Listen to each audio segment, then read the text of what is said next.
मुद्दा रंगत होता त्यावर तुम्ही कमेंट देखील पाहिजे, काय सांगाल?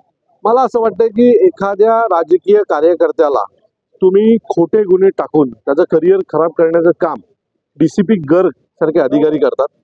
अतिशय सोपा विषय होता. हां, मी स्वतः सांगतोय की मी त्या पोलीस स्टेशनला पोलिसांना बोलवलंय, तरी त्यात असं म्हटलंय की कट केलाय. दुसरी गोष्ट, मी तिथे 8 सेकंदाच्या वर उभा राहिलो नाही. ते सांगतात मी खंडणी मागितली. बरोबर आहे. मी ज्या मुलीला वाचवायला गेलो त्या मुलीची स्टेटमेंट देखील पोलिसांनी नोंदवून घेतली नाही. त्या केसमध्ये फक्त एक नाव दिलं. मुळात माझ्यावर ज्याला मारला त्यानेच लॉक केला होता, त्यानेच लॉक उघडलं. तो आरोपी आहे ना, त्याला आरोपी केला नाही. त्याच्याबरोबर आतमध्ये आणखी 3 लोक होती ज्यांनी त्यांना दाबून ठेवलं होतं, त्यांना आरोपी केलं नाही. या सगळ्या गोष्टी पाहता डीसीपी गर्ग यांची भूमिका ही संशयास्पद आहे. मी अनेक पोलीस अधिकाऱ्यांशी बोललो. मी महाराष्ट्रातले जेवढे टॉपचे वकील आहेत त्यांच्याशी बोललो आणि त्या सगळ्यांना बोलल्याच्या नंतर त्यांचं एकच मत होतं, अविनाश यात तुला लटकवण्यात आलेलं आहे, याच्या पुढे काय नाही. दुसरी गोष्ट, एक क्लिप होती आमची बोलण्याची, त्यातले शब्दच बदलले एफआयआर मध्ये. म्हणजे मी क्लिप मध्ये काय बोललोय आणि एफआयआर मध्ये काय उतरवलंय. आता एवढं खोटं करायची काय गरज आहे? मी पैसे घेऊन जाईन असं ते शब्द आहे, त्यात मी तुला घरून उचलून घेऊन जाईन असं शब्द टाकण्यात आला. सो या ज्या सगळ्या गोष्टी होत्या त्या गोष्टी चुकीच्या होत्या आणि मला असं वाटतं की तुम्ही तुमच्याकडे असलेल्या अधिकारांचा गैरवापर केला नाही पाहिजे. तुम्ही कंप्लेंट करून जाता, आम्हाला पुढची 10 वर्ष भोगावं लागतं. ठीक आहे, मागची 2 दिवस माझी टीव्हीवर बदनामी झाली, तिला जबाबदार कोण? ते गर्ग सारखे अधिकारी, ज्यांना असं वाटतंय की आम्ही काहीही करू, कोणी आम्हाला प्रश्न विचारणार नाही. तर याच्या पुढे असं होणार नाही. आज एक अविनाश जाधव उठलाय, उद्या जर असे खोटे गुन्हे दाखल केले, मला अनेक राजकीय नेत्यांचे फोन आले, अनेक राजकारणात काम करणाऱ्या तरुण मुलांचे फोन आले की तू आमच्या मनात भीती मारून टाकलीस, पोलिसांसमोर जायचं. म्हणजे आम्ही आमच्यावर गुन्हे दाखल केले जातात, आम्ही बेल घेतो, आम्ही पळापळ करतो, आम्ही बोलतच नाही. अनेक वेळेला खोटं असलं तरी आम्ही ते सहन करतो.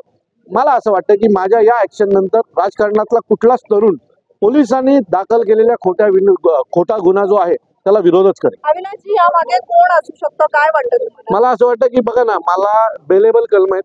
हा, या गुन्ह्यात 2 आरोपी आहेत. एका बरोबर घडलं, एका बरोबर 2 एफआयआर दाखल झाल्या. एकावर किडनॅपिंगचा आहे, तो घरी जाऊन झोपला. ज्याच्यासाठी मी तिथे गेलो तो जाऊन घरी झोपला. मला शोधायला पोलीस कणकवलीला. म्हणजे ज्यांना खरंच उचलायला पाहिजे, ज्यांच्यात भांडणं झाली ती तिथेच राहिले आणि मला उचलायला पोलीस कणकवलीला पोहोचले. सगळी बेलेबल कलम असताना एवढा पोलिसांना वेळ आहे का की बेलेबल कलमामध्ये पण मला घ्यायला कणकवलीपर्यंत येतात? याचा अर्थ यात कोणाचा तरी प्रेशर आहे, हे स्पष्ट होतं. बेलेबल कलमात कोर्ट आम्हाला उभं करत नाहीये. कोर्ट सांगतं तुम्ही खाली जा, यात काही बेल देण्यासारखं नाहीये, घाबरण्यासारखं नाही असं कोर्ट म्हणतं. मग मला घ्यायला कणकवलीत पोलिसांची टीम निघाली का? कोणाच्या दबावाखाली कणकवलीत पोलिसांची टीम आली? या सर्व प्रश्नांची उत्तरं डीसीपी गर्ग यांनी दिली पाहिजेत.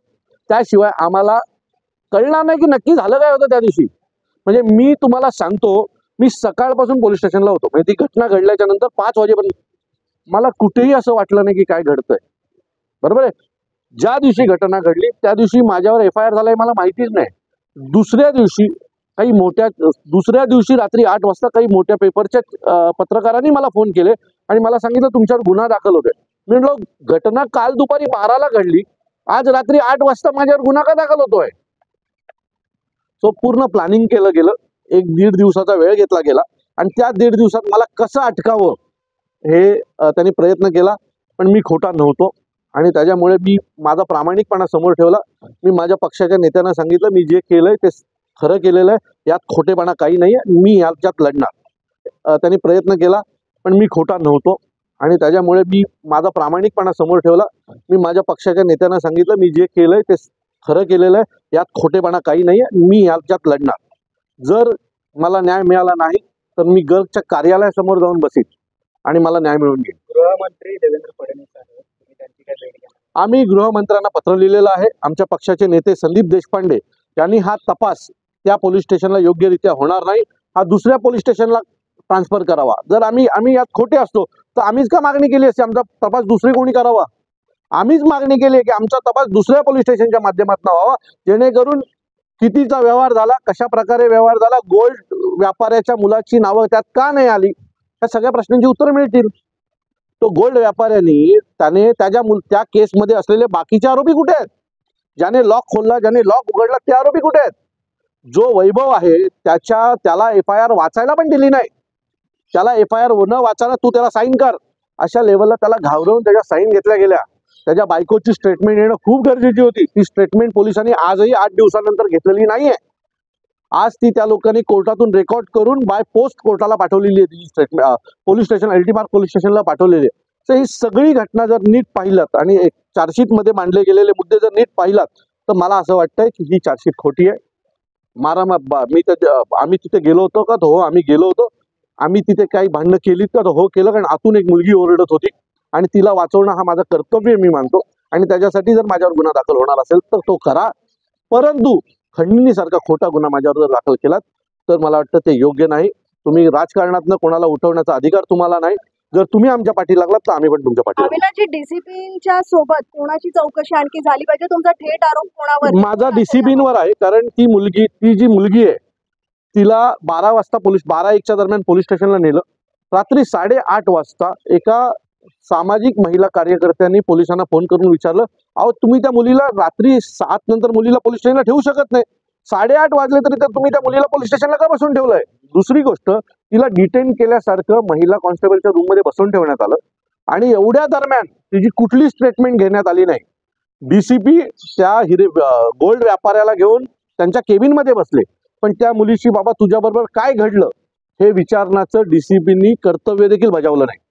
खरं तर पहिलं सगळ्यात जर त्यांनी कोणाला बोलवायला पाहिजे होतं तर त्या मुलीला बोलवायला पाहिजे होतं. आणि काय घटना घडली, का तुला डांबून ठेवलं? आम्ही पोलिसांना का बोलवलं होतं?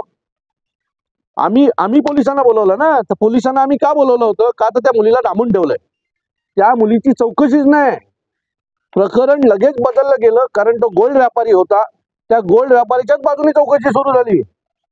ही खरी चौकशी ज्या मुलीनी 100ला कॉल केला होता त्या मुलीची चौकशी झाली पाहिजे होती. DCPनी तिला बोलून काय प्रकरण आहे विचारलं पाहिजे होतं. या 8 तासात DCPनी त्या मुलीला भेटण्याचं देखील धाडस दाखवलं नाही. त्या मुलीची चौकशी पण केली नाही. पण त्या व्यापाऱ्याला 4 वेळा घेऊन बसले. त्याचे CCTV फुटेज आहेत.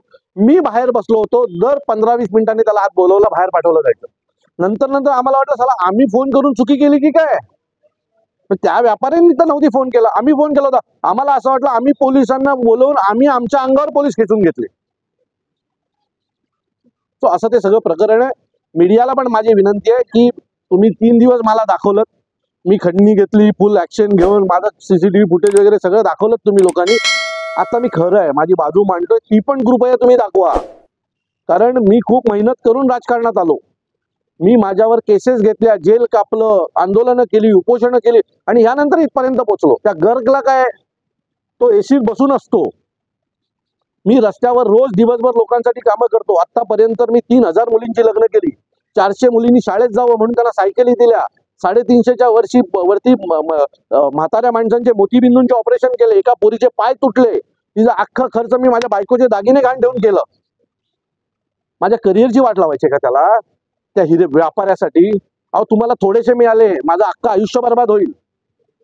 सो मी गर्ग यांच्या सगळ्या प्रकरणाची पूर्ण चौकशी होईपर्यंत मी शांत बसणार नाही, एवढं नक्की.